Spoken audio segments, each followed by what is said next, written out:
대만에 정착했는데 혼자 남은 엄마 때문에 한국으로 돌아가야 할까요?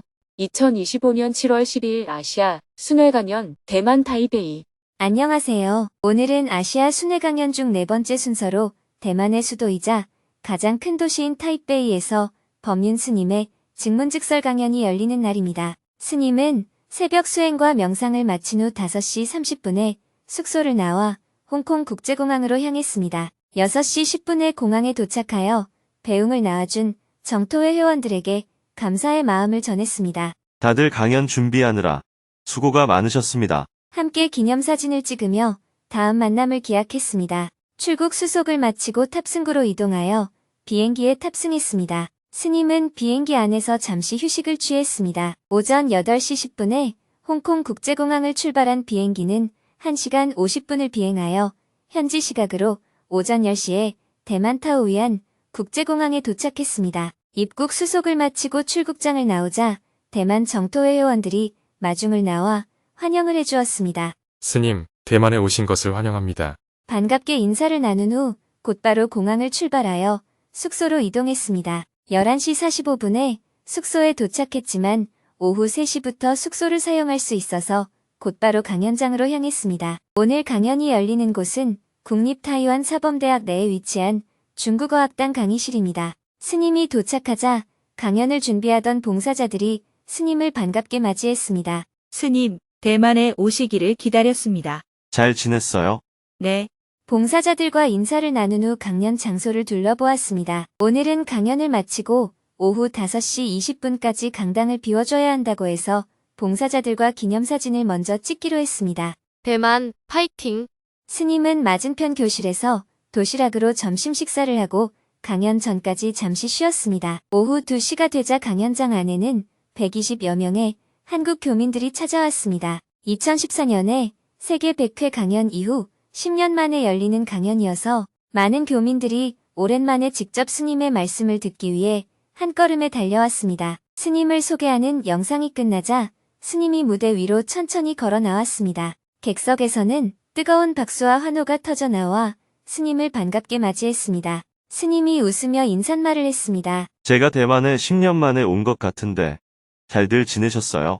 네, 제가 2014년도에 세계 100회 강연을 할 때 대만에 왔었습니다. 그때 강연을 들었던 사람 손 들어보세요. 한두 명만 손을 들었습니다. 전부 처음 강연을 들으러 온 사람들이네요. 제가 해외에 계시는 교민들을 위해서 1년에 몇 차례씩 순회 강연을 하는데 보통 교민이 많이 사는 곳은 2년에 한 번꼴은 가는 편입니다. 로스앤젤레스, 뉴욕 등 미국의 서부 또는 동부, 그리고 호주와 같이 교민들이 많이 사는 곳은 매년 방문을 하고 있습니다. 그런데 대만은 2014년도에 세계 100회 강연을 한 이후 10년 만에 방문했습니다. 여러분을 만나서 반갑습니다. 이어서 질문을 신청한 분들부터 손을 들고 스님과 대화를 나누었습니다. 2시간 동안 9명이 스님에게 질문을 했습니다. 그중 한 명은 한국에 계신 아버지가 돌아가신 후 어머니가 같이 살자고 하니까 마음이 복잡하다며 어떻게 하면 좋을지 스님에게 조언을 구했습니다. 대만에 정착했는데 혼자 남은 엄마 때문에 한국으로 돌아가야 할까요? 저는 친정 부모님과 사이가 안 좋습니다. 성격이 강하신 분들이어서요. 그 덕분에 일찍 집을 나와서 독립을 하였고 미국 유학을 가면서 부모님과 별로 부딪힐 일은 없었습니다. 그렇지만 옛날 기억 때문에 부모님과 사이가 가깝지는 않습니다. 그런데 올해 4월에 아버지가 돌아가시고 어머니가 혼자 계시게 되면서 어머니가 저보고 한국으로 들어와서 같이 살았으면 좋겠다고 하십니다. 저는 대만에 정착하여 자리를 잡았고 남편도 대만 사람이고 아이들도 있습니다. 한편으로는 제가 외국에서 살아 부모님을 제대로 못 모시는 것에 대해서 늘 죄책감이 있었습니다. 그러다가 이번에 아버지가 돌아가시고 나서 어머니가 부탁하시니까 좀 부담이 됩니다. 아버지가 돌아가셨을 때 2달 동안 어머니와 같이 지내보니 정말 힘들더라고요. 자꾸 저한테 같이 살자고 하시는 게 엄마의 욕심 같고 어릴 때도 엄마의 정이라는 걸 별로 못 느꼈습니다. 나이 드시고 기댈 곳이 없으시니까 저를 찾는 것 같다는 서운함도 들었습니다. 그렇지만 또 모른 척 하자니 죄책감도 들고 지금 모시지 않으면 나중에 후회할 것 같은 마음도 듭니다. 남편과 아이들을 데리고 갑자기 한국으로 간다는 것도 쉬운 일이 아니어서 고민이 많이 됩니다. 제가 어떻게 해야 할까요? 스님은 먼저 청중들에게 질문을 했습니다. 여러분이 보기에는 이 질문이 고민거리가 될 것 같아요? 안 될 것 같아요? 청중들이 웅성거리며 대답했습니다. 될 것 같아요. 다시 스님이 대답을 이어갔습니다. 제가 생각할 때는 전혀 고민거리가 안 될 것 같아요. 고민거리가 될 것 같다면 이유는 딱 한 가지라고 생각합니다. 전혀 고민거리가 될 일이 아닌데 고민거리가 된다면 어떤 문제가 있기 때문에 고민거리가 될까요? 다시 청중들이 웅성거리며 대답했습니다. 죄책감이요. 부모와 자식 간의 인연이요. 욕심이요. 다양한 대답이 나왔습니다. 다시 스님이 대답을 이어갔습니다. 혹시라도 고민거리가 된다면 그 이유는 친정 엄마에게 재산이 좀 있기 때문입니다. 그런 경우에만 고민거리가 될 것이라고 짐작이 되어요. 친정 엄마에게 재산이 좀 있어요? 네, 있습니다. 어떤 상황인지 설명을 들어보면 곧바로 짐작이 딱 가야 되는데 여러분들은 좀 둔한 것 같아요. 저는 질문을 듣자마자 아, 부모가 재산이 좀 있구나 하고 짐작이 갔습니다. 재산이 없으면 이건 고민거리가 될 수 없습니다. 왜냐하면 어릴 때 부모하고 관계가 별로 안 좋았다고 했기 때문입니다. 그리고 일찍 집을 나와서 오랫동안 부모님과 떨어져 살았다고 했잖아요.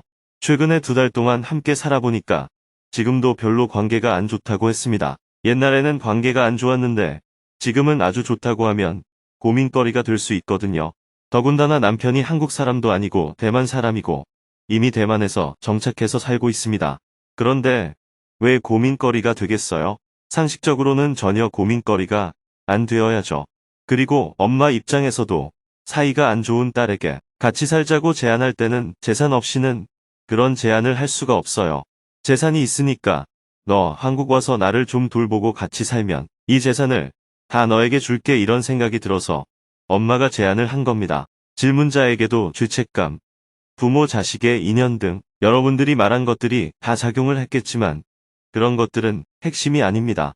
핵심은 엄마가 재산이 있다는 겁니다. 밖에서 돌아다니면서 번다고 해봐야 얼마 못 버는데 한국 들어가서 어머니를 약간 돌보면 오히려 더 많은 재산을 물려받을 수 있지 않을까 이런 생각이 드는 겁니다. 물론 질문자가 의도적으로 계산을 했다는 얘기는 아닙니다. 고민이 되는 이유는 무의식 세계에서 이런 생각이 작용했기 때문입니다. 여동생이 한국에 있긴 하거든요. 부모님 재산은 부모님 뜻대로 하고 여동생이 있으니 여동생에게 다 줘도 저는 불만이 없습니다.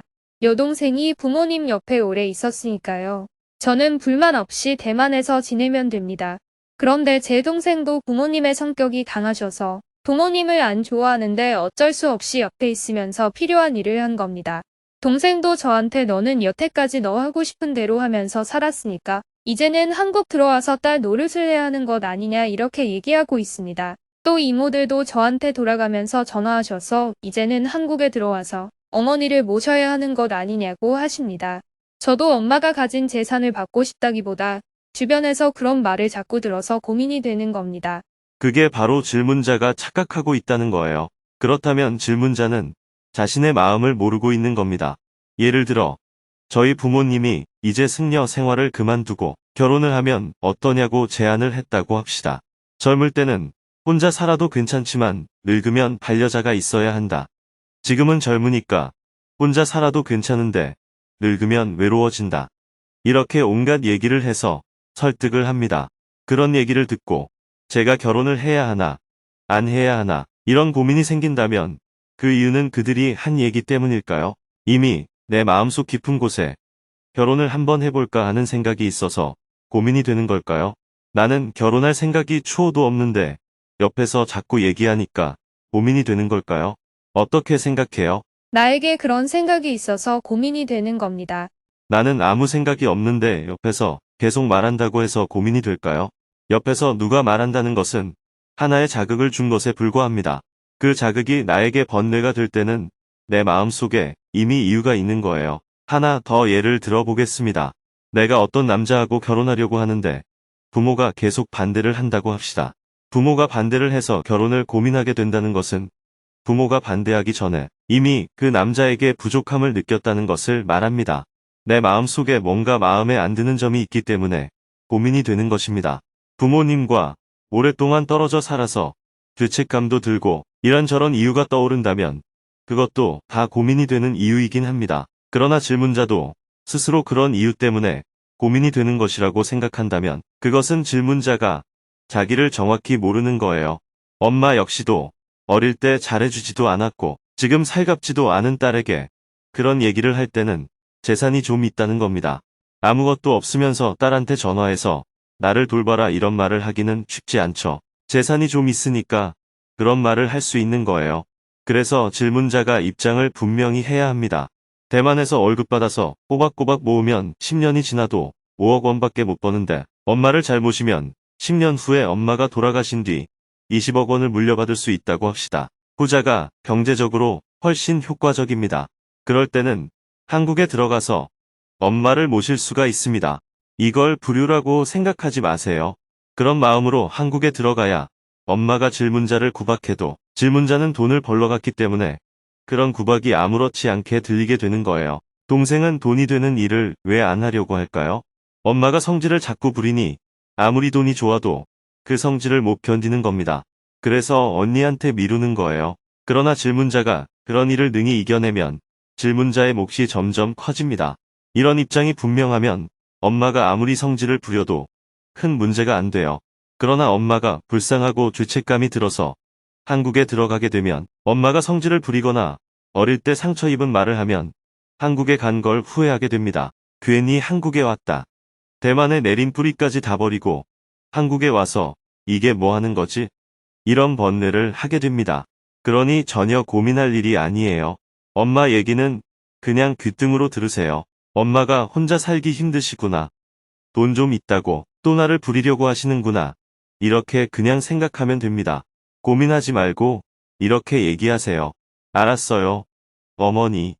남편이랑 애들도 대만에 있어서 한국에 들어가는 것은 불가능합니다. 그런 생각은 아예 하지도 마세요. 오히려 엄마 옆에 있는 동생한테 네가 혼자서 책임지게 해서 미안하다. 내가 한국에 들어가는 것은 생각해보니 어렵겠다. 네가 돌보든지 너도 힘들면 혼자 살도록 놓아드려라. 이렇게 얘기하세요. 어머니도 돈이 좀 있으니 자식들한테 기대기 힘들면 남자친구를 사귈 거예요. 아니면 가정부를 두고 살 겁니다. 그러니 걱정할 일이 아닙니다. 질문자의 마음속에 어머니의 재산에 대한 미련이 있다면 그 점을 분명히 하고 한국에 들어가야 후회를 안 하게 됩니다. 그게 아니라면 전혀 고민할 필요가 없습니다. 어머니의 재산은 어머니가 살아계실 경우 그 재산을 누구를 주든 어머니의 자유입니다. 길 가는 사람을 주든 절이나 교회에 기부를 하든 동생을 다 줘버리든 자기를 돌보는 사람에게 주든 그건 어머니의 자유예요. 그러나 어머니가 돌아가신 뒤 남은 재산에 대해서는 자식이 둘이니 법적으로 50%씩 나누도록 되어 있습니다. 내가 어머니를 돌봤든 동생이 어머니를 돌봤든 그건 전혀 상관이 없습니다. 그러니 내가 어머니를 더 많이 돌봤으니 내가 더 많이 재산을 가져야 된다. 이런 생각을 하면 안 됩니다. 어머니가 살아계실 때 내가 많이 돌봐드려서 재산을 물려주는 것은 어머니의 선택입니다. 하지만 어머니가 돌아가시면 법적으로는 무조건 자녀 사이에서는 똑같이 재산을 나누도록 되어 있습니다. 누가 더 돌봤는지 안 돌봤는지는 아무 관계가 없습니다. 그런 것 때문에 사람들이 억울해하고 분해하지만 법이 그렇게 되어 있는 걸 어떡하겠어요. 그러니 더 이상 고민하지 마세요. 대신 조금 더 자주 어머니를 찾아가 보세요.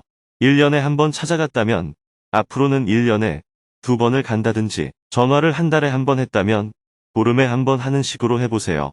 비록 떨어져 지내지만 이렇게 관계를 유지하는 게 원수도 되지 않고 훨씬 좋아요. 한국에 들어가서 엄마랑 같이 살면 싸워서 원수가 될 가능성이 높습니다. 결국 대만으로 다시 돌아오게 됩니다.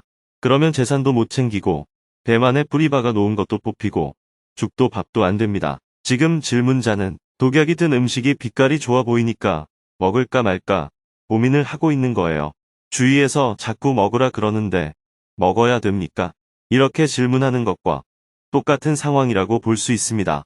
이것은 고민거리가 전혀 안 돼요. 오늘부터 이에 대한 생각을 딱 끊으세요. 계속 고민이 된다면 돈 때문에 그렇구나 이렇게 생각하세요.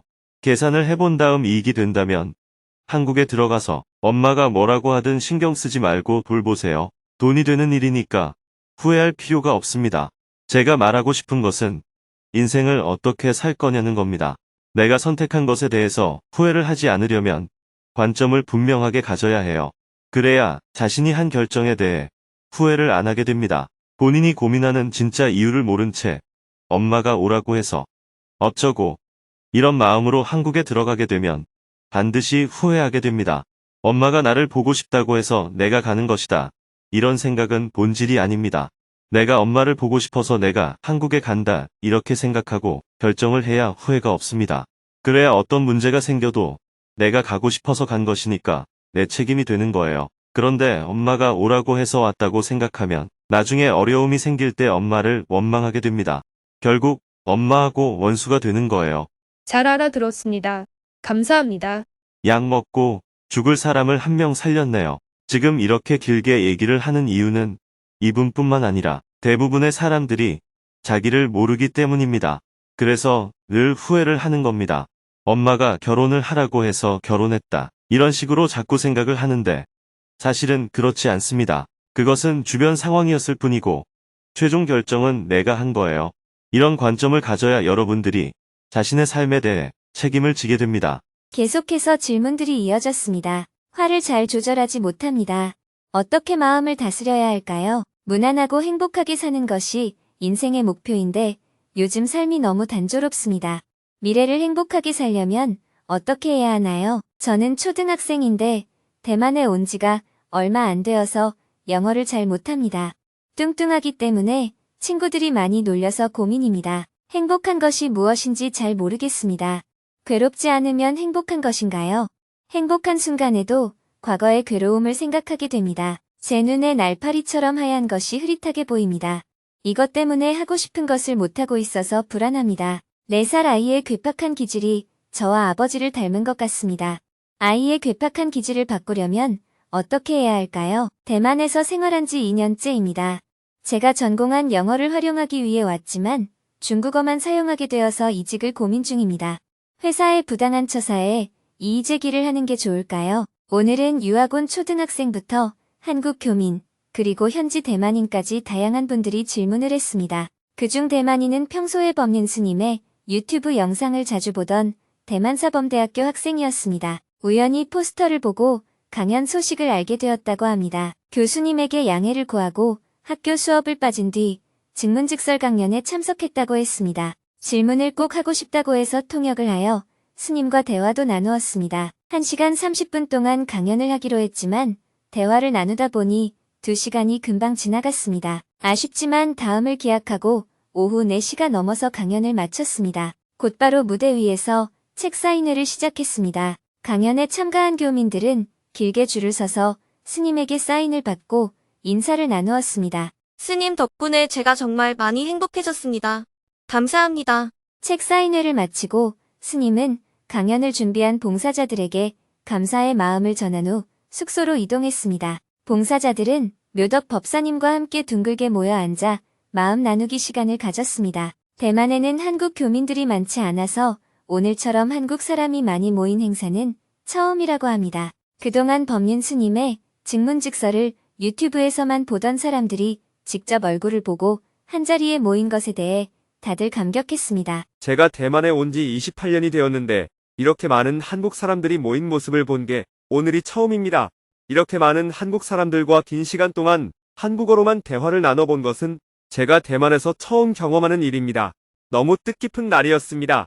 평소에 법륜 스님의 증문즉설을 듣고 많은 도움을 받았기 때문에 그 은혜를 갚고자 봉사를 신청했습니다. 외부에서 피켓을 들고 안내하는 역할이었는데 다리가 아팠지만 마음은 뿌듯했습니다.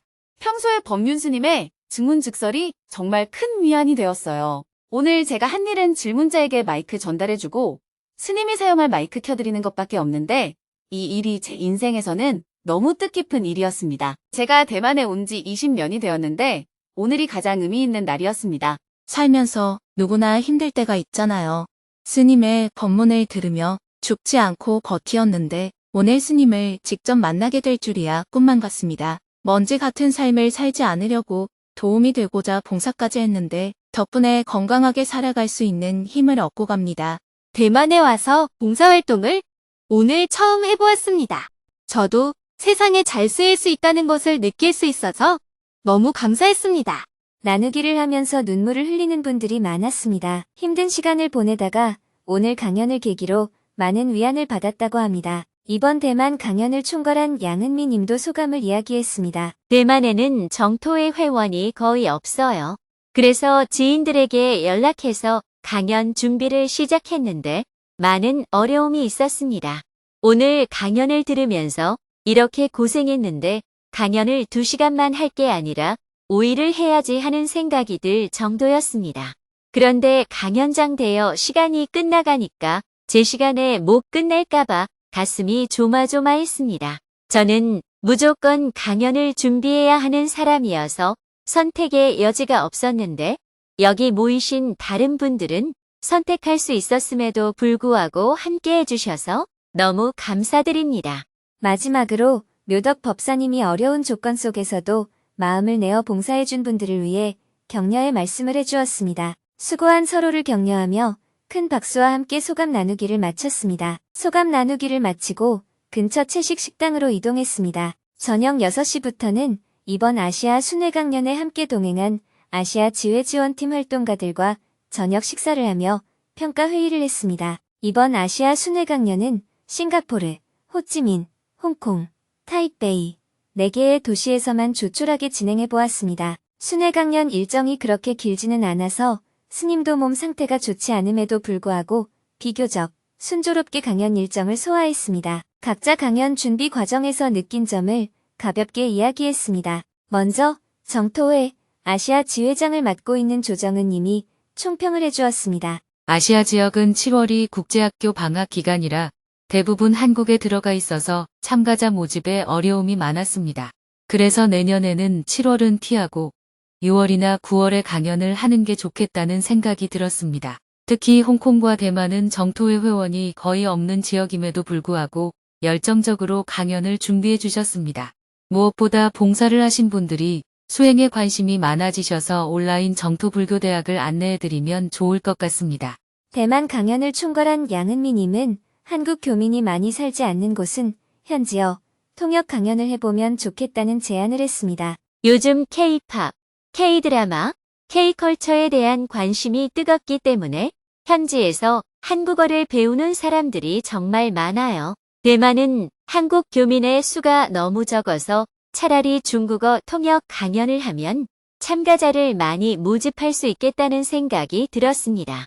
평가와 제안을 듣고 스님도 의견을 이야기했습니다. 현지어 통역 강연을 하고 싶으면 낮에 통역 강연을 하나 더 잡고 저녁에 한국 교민 강연을 하면 돼요. 통역 강연에 한국 교민들이 섞여 있으면 스님의 말이 아직 통역이 안 되었는데 한국 교민들이 먼저 웃어버려서 현지인들에게는 별로 안 좋아요. 그래서 현지인들만 따로 통역 강연을 잡아야 됩니다. 샌프란시스코나 미니애폴리스는 한국 교민이 거의 살지 않아서 아예 영어 통역 강연만 하고 있거든요. 이번에 아시아에서 강연을 못한 도시가 하노이, 방콕, 쿠알라룸푸르, 푸놈펜이네요. 마닐라와 자카르타는 하반기에 강연을 할 예정이고요. 그러면 내년에는 제안한 대로 강연 시기를 조정해 보겠습니다. 그리고 모든 도시에서 매년 강연을 하기보다는 격년에 한 번씩 하는 걸로 조정하고요. 다들 수고 많으셨습니다. 저녁 8시에 회의를 마치자 하루 해가 저물었습니다. 숙소로 돌아온 스님은 원고 교정과 업무를 본 후 하루 일과를 마무리하였습니다. 내일은 스님과 오랜 인연이 있는 대만 학자분과 미팅을 한 후 공항으로 이동하여 저녁 7시에 대만을 출발하여 현지 시각으로 밤 11시에 한국 인천공항으로 귀국할 예정입니다.